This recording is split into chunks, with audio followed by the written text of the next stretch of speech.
Hi, my name is Rajesh Borde. I represent Hewlett Packard Enterprise. I've been with this organization for the last 27 years.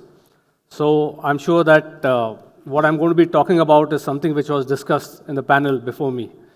And I caught on to two or three words. It says that you are the most data-rich community. You all are technology savvy. And you are all looking forward to being AI-enabled. That makes my presentation very, very simple. And that's what I wanted to cover. What I wanted to talk about today was the way we see technology evolving and why it is necessary for all of us to be a part of this journey. When I look at banks today, almost every bank is a technology company by themselves. Because without technology today, banking is not the traditional way where people used to walk in and get things done. Almost every bank is a technology consumer. The larger banks have themselves become fintech companies or invested in fintech in big ways. And that's the truth of the world. But when you look at it, and when the topic is all about how this wave of artificial intelligence is something that all of us have to embrace, we cannot avoid it. Nobody should avoid it. Nobody should fight it out. But make it a part of your growth journey, of your transformational journey. Because the world around us is transforming rapidly. It is something that we have to say, how we are adopting technology and how are we going to leap forward. A classic example of this is, if you look at in the 90s, one of the things which was said about India is that India has got the poorest PC penetration. We didn't have PCs. PCs were expensive. We didn't have great internet in the country. We just did. So people used to say, India's PC penetration is very low compared to the other, countries that are out there doing that. The fact lies is that, what did India do? When the mobile revolution happened, we just skipped the PC revolution.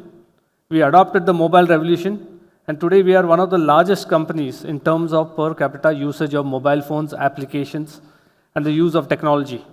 And that's a fact. Which means that you can actually skip something and really adopt very quickly and move forward. The same thing applies over here. If you look at it in every aspect, and I'm sure that most of you would be doing that, by compliance, we all have to do KYC. But what is it that we know about our customers? Is it just their names, their backgrounds, their Aadhaar card number, and anything? Can we get to know the customer deeply from their needs, and can we customize? Today, everybody is looking at only one thing, that what is it for me as an individual consumer? Every consumer is unique. Can you give a unique experience to your customers out there? Some might have insurance needs, some might have financial needs, housing loans, whatever it is. But the fact lies is that how much do we know our customers, and that how can we enable technology to get a more in-depth knowledge about customers. And more importantly, can I have intelligence come? If I have collected that data, where is the intelligence coming? That what is the timing? When do I push that notification over the mobile phone to this particular customer? All that is possible today if we adopt technology. The fact also lies is that in India, financial inclusion is primarily done by this community. Because you are actually nation builders in a great way. The fact lies is that there are so many consumers over there who will only reach out to their nearest branch, which is a cooperative bank out there. And that's the trueness. The fact lies is that today, if somebody has to be truly inclusive, and the speaker before me definitely mentioned the word, there is a India and there is a Bharat. But the Bharat is the one which is going to have the acceleration for our economy. But is the Bharat going to be left out in this technology adoption of AI? The answer to that should be a big, big no. That we want every Indian, every Bharatiya to be a part of this journey. We cannot have two different people in the country. And hence, how do we make it simple? The simple thing for this is going to be the dependency on voice. That is going to be a technology shift, that you don't have to be mobile savvy. Could I just have a show of hands? How many of you took an advanced course in using mobile phones, smartphones? Anybody attended that course? Then how did you adapt smartphones? Which course did you go to? Which university did you go to? How did you adapt that? The fact lies is that we just adopt technology. The example that was given before, that Blinkit came in and fast commerce, quick commerce is being adopted even by maids. Today, I think the mobile revolution means that everybody's got a mobile phone, they know how to use it, they didn't have to go for any course, and that is inclusion in technology itself. So technology is available for everyone. But we need to be a little bit forward thinking when we look at technology. I'm going to spend a little bit more time on this slide to set the context. The fact lies is that if the technology is going to be inclusive for everything that you do from your customer point of view, or is it technology for the sake of technology? And I think the answer to that is that everything that we do has to be keeping the end customer in mind. Let it be them walking into the branch office, let them be using the application over a mobile phone. How simple is it to deal with the bank? How customer friendly is it? And that's where technology comes into it. But having said this, most of it is today prevalent. Am I saying something new? The answer to that is no. The fact is that all of this technology is prevalent in some form or the other. So what does AI get to the table? I think artificial intelligence gets 2 or 3 things which anybody should look at. First is it gets simplicity in decision making. You have all that vast data. Can you look at that data and customize it in the shortest period of time and reinvent yourselves? Can it be a co-banker to you in terms of adopting different regulations or different market trends which come in the quickest possible time? AI in a way should help you predict what your customer needs tomorrow, today. You don't have to wait for the customer to come to you. Can you go to the customer predictively saying that, hey, this customer is possibly going to look at some loan for the child's education 2 years down the line, 1 year down the line. Can I engage with that customer right now? And that happens with KYC, AI combined. Okay. The fact is that we've talked about data. Your data is the most valuable asset that you have. Clearly, that is something which is so valuable that nobody can take it away from you. And every AI model that is there is going to be based on data. And hence, we are going to talk about practical, affordable, and most importantly, trustworthy AI. These are the 3 pillars on which you should implement any AI solution. AI should not be adopted just for the sake of AI, but it should be adopted and make it practical for the bank to use. Can it be affordable? You don't have to, invest a lot of money into this. It has to be in line with your business goals. And most importantly, today, AI hallucinates. Most of us would have used ChatGPT or Gemini. The fact is that what you give as a prompt defines the output, which means that when you're training your models, you have to look at, is it going to give you the right data or is it going to hallucinate? Can you trust what the output of AI? And hence it has to be trustworthy. Now when we look at cooperative banking currently and what the future could be. Currently you have fintech apps. Somebody mentioned, the likes of the Grows, the Lemon, the insurance, there could be so many of them. Fintech can be started by some kids out of college as we speak in this conference room. And they will get funding and they will go live. That is the speed at which fintech has happened. Does fintech actually have RBI regulations? I'm sure one of the things that all of you are governed by is the Reserve Bank of India's regulation, where you have to give so many reports on a daily basis, everything. Fintechs possibly don't have that. They are eating into the pie. There was no Zerodha, there was no Grow, there was no, Paytm, there was no PhonePe before.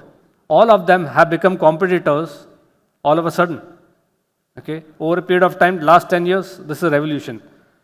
But the fact is that none of us know what the competition of the future is from this fintech. And that is a now. The now state is that there would be 3 or 4 kids over there saying that I have got an idea, I think this is the gap in the industry, let me start a fintech.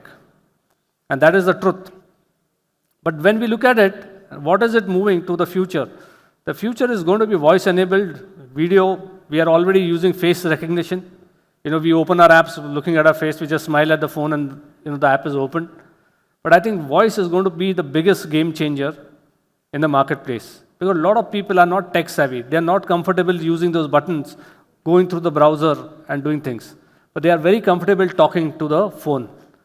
And they want to talk to the phone in their own native language, which means that you have to train models in local languages. So you could be sitting in West Bengal, currently the favorite state, or you could be Tamil Nadu, another favorite state, okay? But you need to speak in two different languages, right?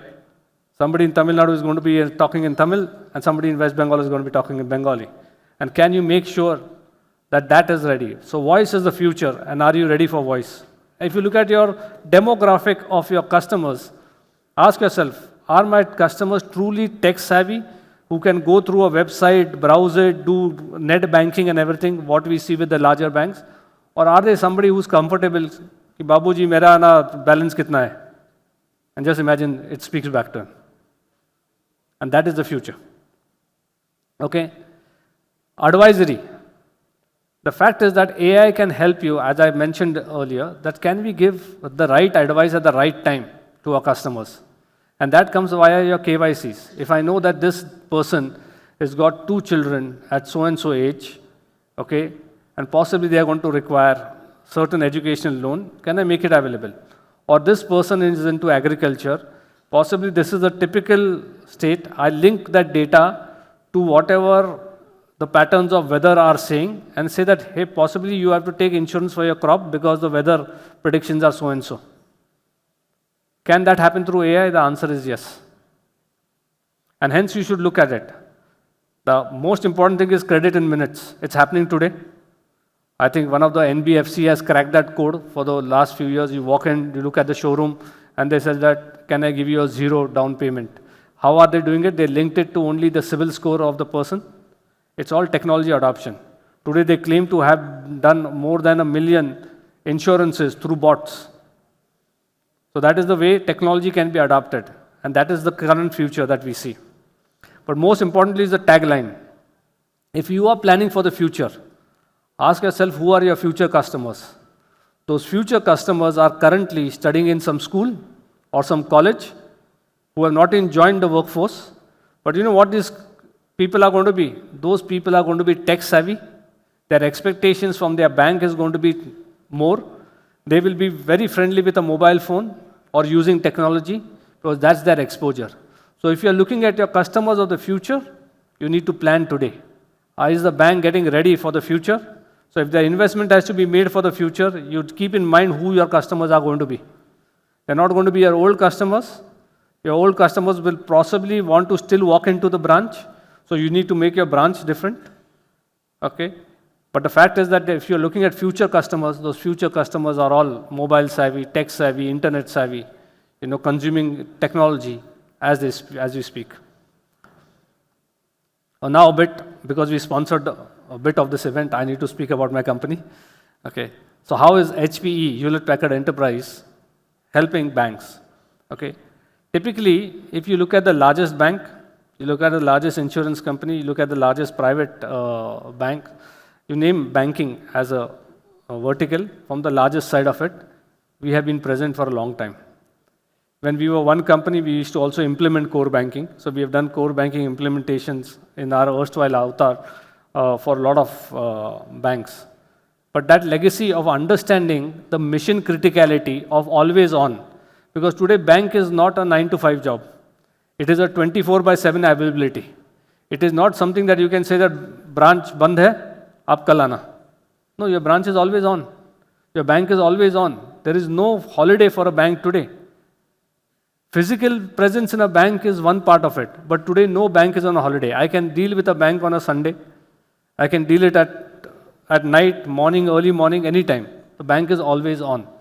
So one thing that is taken for granted today is my bank is always going to be on. And what does this mean? That it is a very mission critical environment. You cannot have the bank is taken a lunch break and it is not available for the last 2 hours. That is a fact about technology today. The other fact lies is that you have to look at strong networks. Because when you look at technology, one of the things that you're pushing through anything is the data. So if your network cannot be a bottleneck, and today networks, even in your branch office, somebody might come and say, I want my Wi-Fi. You might tell कि आपके mobile phone पे ये form भर देना. But if your bank does not have a Wi-Fi and you expect them to be on a mobile phone on data services, they might not like it. So how do you marry your data center environment? You look at your Wi-Fi environment and you look at different connectivity between branches. But all of this has to be done securely. At the end of the day, you look at it. That's where HPE comes into play.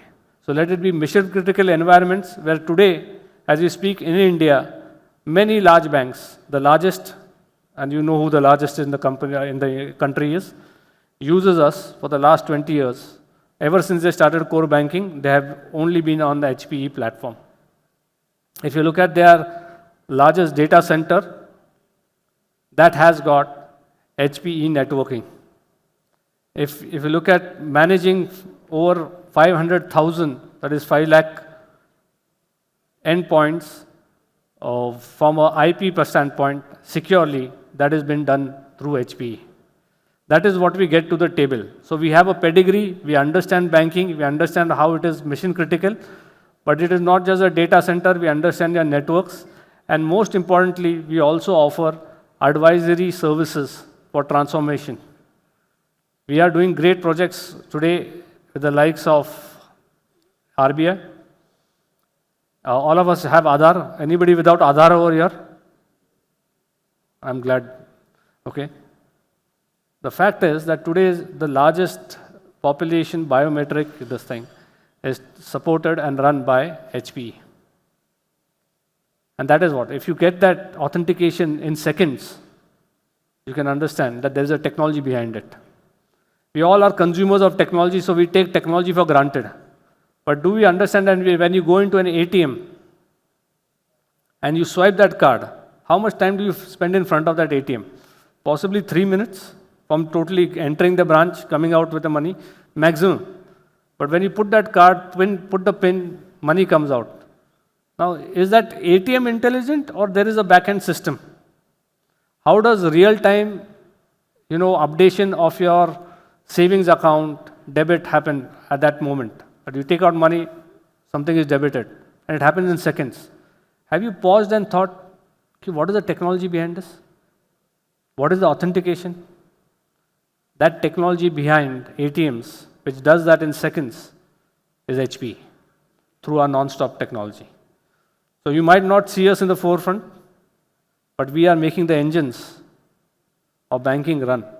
So when you look at HPE and you call us to partner with you, we can do all these things. It's not just an infrastructure, but it's a transformative journey, and we know what it takes to make a branch successful, a bank successful. Okay. If you look at AI, and I'm going to be a little quick over here, once you start and say that I want to start my AI journey, it begins with understanding what is my current environment. AI does not mean that you throw away your legacy. Your legacy continues. It is only adding to what you already have. So you have to look at your legacy IT. You have to look at your data privacy, because data is something which is most valuable. It is your data. You don't want to share it with anybody or not give easy access to somebody, because you don't want others to use your data and grow another company. Okay. The other thing is rising costs. We all understand what is the impact of cost. I don't know, today, the cost of just memory has gone through the roof. The cost of SSD drives has gone through the roof. And why has this happened? It has happened because of artificial intelligence. Why does a US government control the number of GPU cards which a country can get? We just can't go in the marketplace and say, give me 1,000 GPUs. Every GPU, where it's going over a certain quantity, is governed by US laws. And why are they doing it? Because they understand that artificial intelligence is a superpower for any country. The people who control that can control many things. And hence, one has to plan in advance, one has to have the right use cases in advance, and make sure that your legacy IT environment and your AI environment coexist. You cannot dump one for the other. Because in your branches, you will continue to have legacy IT. Your core banking requires legacy IT. AI is just an addition. It's a co-worker with your current banking environment. And how are we helping banks? We are helping banks firstly with data. Getting your data AI ready. You might have data today, but is it AI ready? How will you get your models done? You have to train your models for making sure that you have inferences coming out of it. The fact lies is that data is the biggest asset that you have, but you have to make it AI ready. That is where HPE helps you. Let it be block data, file data, or object data. But at the end of the day, you have to collect all this data and make it look seamlessly and make it available to develop the AI models which you would want to train upon. That's what HPE does. I spoke about networking. At the end of the day, AI can be very heavy on the network when you start pushing this. Is your is your network AI ready? Because when you look at your environment, you would have possibly planned your network for something which was legacy. Can you look at your network right now and plan for the next 5, 10 years, given that this revolution is happening? So if there is any transformation, you need to have transformation on data, networking, and most importantly, the AI-ready infrastructure. And your data centers could be co-hosted, it could be your own data center, or it could be a combination of something on-prem and something in the cloud. Can you manage all of this environment seamlessly, looking at it from a single window? The answer to that is yes. And HPE helps you do that. So when you're going on this transformative journey, and that's what I would appeal to all of you, that when you look at your transformation, look at it in all pillars and not in silos of saying that AI is not something which you can go and say, I've bought some application with some user licenses, let me customize it and start using. No, each one of you has to have your own journey. And hence you have to look at your own data, you have to look at your environment of making it successful, that's through your networks, you have to look at your infra. And in all three places, HPE can help you, right from the advisory point of view, to the implementation point of view, and most importantly, running point of view. So if you want to run your environment for the say next 5 years, and this, after you implement it, who's going to help you? HPE is going to help you. Okay. And this slide talks about what the hybrid world is going to be. The hybrid world is that of the legacy, and it's also about the future. And both have to coexist. You cannot say one will go away and the other will come in. And each of these line items which have been mentioned over here have to coexist in a manner which is seamless. They are not in conflict with each other. And this is where HPE comes in to help customers that how do you manage both your hybrid and your new AI environment seamlessly from a single window. You don't have to say that for this I will go for somebody else, for a particular place I'll go to something else. No, you can look at it cohesively as one. All you have to do is get a use case to the table. You already have the data. Okay, you look at the app side of it. We'll look at running your infra side of it. That is what HPE gets to the table. Okay, all of you would be using virtualization. I don't know how many technology people are here, so I'm going to keep you. When I talked about affordable AI, one of the things that you have to also look at, that AI can be very expensive, but we don't have deep pockets. Currently, the world's top 3 or 4 companies have put in $500 billion into developing AI infrastructure. One of the reasons why the cost has gone up for all IT equipment is because these companies, let it be the Teslas, Metas, the Claudes or Open AI, all of them have taken positions on AI in a big way. Then there is China, all of them. So the fact is that how do you keep it affordable? So you have to look at certain areas. One of the things which HPE is doing is to make sure that you have affordable technology. So all your AI does not have to be on a particular GPU. You have got affordable GPUs also, and we can make them available to you. So you can have frugal AI because you don't have to build everything to scale. It does not have to be for, hundreds and thousands of this thing. You look at your customer base, put it into a small bracket, and we can develop that for you. We've got a great solution with virtualization, given the fact that one company really said that my virtualization cost is going to go 50% exponential. From that, We are offering virtualization solutions which are socket-based and not core-based, and that is the biggest change that we're making. So we can give to you affordability. All I request is that at the end of the day, we and our partners, Wintech, over here, we have a stall out there. Please come and talk to us, get us on the table, and we can have exciting conversations together, and let's go into this AI journey together. With that, I end my presentation. Thank you for patiently listening to me. Thank you so much.